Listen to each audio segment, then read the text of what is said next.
तो दोस्तों आपको YouTube में काफी सारे रिव्यू मिल जाएंगे इस ईयरबड का, जो कि ट्रिगर की तरफ से एपेक्स S1 आता है, लेकिन शायद ही कोई इसका आपको पूरा सच बताए। जो मैंने खुद 4 बार रिप्लेस करके 5वीं बार प्रॉब्लम फेस करके सीखा है। इस ईयरबड के जितने प्रॉमिसिंग फीचर्स, डिजाइन और परफॉर्मेंस लगते हैं, उतनी ही कड़वी इसकी सच्चाई है। अगर आप इसे परचेस करने का सोच रहे हैं तो इस वीडियो को आपको पूरा देखना चाहिए। हिडन ट्रूथ अब इसका मैं बताने जा रहा हूँ दोस्तों, जो अभी तक आपको किसी ने YouTube में नहीं बताया। तो चलिए शुरुआत करते हैं। मैं हूं काशिफ, आपका टेक्नो अल्फा में बहुत बहुत स्वागत है। तो इसकी डिजाइन और बिल्ड क्वालिटी की बात करते हैं दोस्तों अगर इस ईयरबड की डिजाइन की बात करें तो देखने में काफी प्रीमियम लगते हैं, नो डाउट। मिडनाइट कलर का ये ईयरबड है, जो कि थोड़ा रबर फिनिश में दिया गया है और इसका ट्रांसपेरेंट लुक काफी अच्छा लगता है देखने, और इसका बॉक्सी डिजाइन काफी प्रीमियम लगता है और आपको पकड़ने में कोई इशू नहीं होता है। ये पॉकेट फ्रेंडली भी है। इसका क्वालिटी ठीक ठाक है, हिंचेस भी इसका ठीक ठाक है, लेकिन इसमें इसका रबरी डिजाइन होने के बाद भी इसमें स्क्रैचेस काफी आसानी से आ जाते हैं। आप इसके साथ देख सकते हैं यहाँ पर ट्रिगर की ब्रांडिंग दी गई, ये भी धीरे धीरे यूज करते करते इसके कलर निकल रहे हैं। मतलब सिर्फ ये ईयरबड देखने में अच्छे हैं, लेकिन ड्यूरेबिलिटी में सवाल तो उठते हैं। तो दोस्तों अब इसके फीचर्स की बात कर लेते हैं। वादे बड़े लेकिन डिलीवरी छोटी है इनकी। इसमें आपको AIENC का सपोर्ट मिल जाता है, मतलब इन्वायरमेंट नॉइज कैंसलेशन मिल जाता है।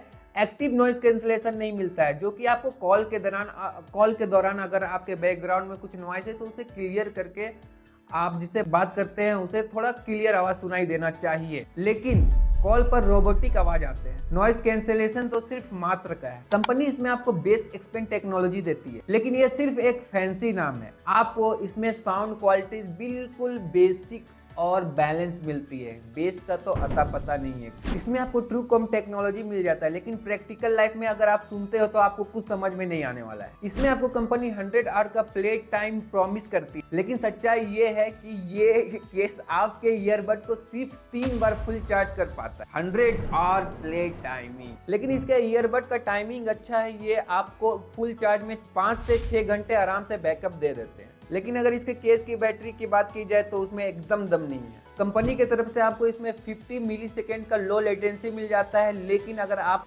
गेमिंग करते हो तो आपको उसमें भी मजा नहीं आने वाला। ये सिर्फ नाम के फीचर्स दे दिए गए हैं और आपको एक डब्बा पकड़ा दिया गया। आप इससे गेमिंग करने जाओगे तो आपका मूड ही खराब कर देगा। ये परफॉर्मेंस के बारे में बात करते हैं दोस्तों, अगर आप ये ईयरबड लेते हो तो ये आपका सिर दर्द बन जाए, क्योंकि इसके left right earbud disconnect connect होते रहते हैं। कभी कभी तो 1 घंटे तक डिस्कनेक्ट रहते हैं। आप चार्जिंग पे लगाओ, कुछ भी कर लो, वो ऑन होने वाले हैं नहीं। रैपिड पैरिंग टेक्नोलॉजी दी गई है, लेकिन पैरिंग की इशू बार बार आपको फेस करनी पड़ेगी इस ईयरबड में। तो दोस्तों मैं इसे काफी दिनों से यूज कर रहा हूँ, लेकिन लॉन्ग टर्म में ये काफी अनरिलायबल ईयरबड है। तो दोस्तों सबसे मेन फीचर के बारे में बात करते हैं, साउंड की और कॉलिंग की। इसका साउंड क्वालिटी एवरेज सा है, आपको बेस नहीं मिलेगा, काफी बैलेंस सा आपको इसमें साउंड मिल जाता है। और इसकी क्लियरिटी की बात करें तो दोस्तों काफी इनकंसिस्टेंसी से भरा पड़ा है। अगर आप इसे 75% वॉल्यूम से ऊपर सुनते हैं तो डिस्टॉर्शन आपको काफी मिलने वाला है। अगर इसकी कॉलिंग की बात की जाए तो मेरा एक्सपीरियंस इंडोर में ठीक ठाक रहा है, लेकिन अगर जैसे आप आउटडोर जाते हो तो आपको डिस्टॉर्शन मिल जाता है। AIENC होने के बावजूद भी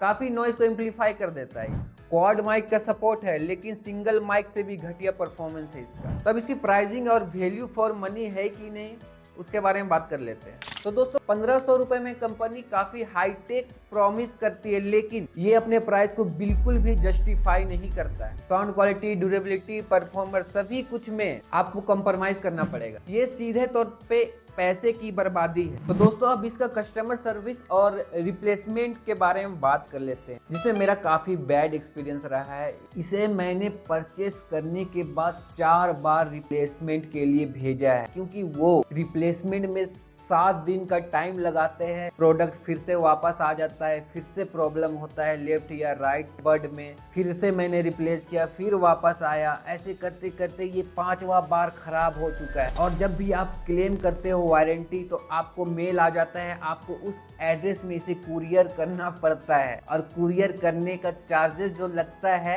कंपनी आपको सिर्फ 100 रुपीज प्रोवाइड कराएगी। चाहे आपका 400 लगे, चाहे 500 लगे या 250, आपको सिर्फ 100 रुपीज रुपीज कंपनी देती है रिफंड में। कंपनी को इसके बारे में सोचना चाहिए। कंपनी सिर्फ इसका रिप्लेसमेंट आपको भेज देगी, लेकिन क्वालिटी इशू एड्रेस करने में बिल्कुल फेल है। आप ही एज्यूम करो कि आपका ईयरबड आपने परचेज किया और आप 5 बार रिप्लेसमेंट कर रहे हो, आप कितने फ्रस्ट्रेट हो जाओगे। मेरे साथ वो गुजर चुका है। तो दोस्तों ये था इसका सच्चाई। जितने भी इसके फीचर्स दिए गए वो सिर्फ एक गिमिक है और कुछ भी नहीं। तो दोस्तों अब कंक्लूजन की बात करते हैं, क्या हमें इस ईयरबड को लेना चाहिए? ऑब्वियसली नहीं यार, ये ईयरबड सिर्फ नाम के हैं, देखने में अच्छे हैं, काफी कूल दिखते हैं, फीचर सुनने में काफी हाईटेक लगते हैं, लेकिन परफॉर्मेंस में पूरी तरीके से फेल है। अगर आप इसे परचेस करने का प्लानिंग कर रहे थे तो 1500 के बजट में मार्केट में काफी सारे ऑप्शन अवेलेबल है दोस्तों।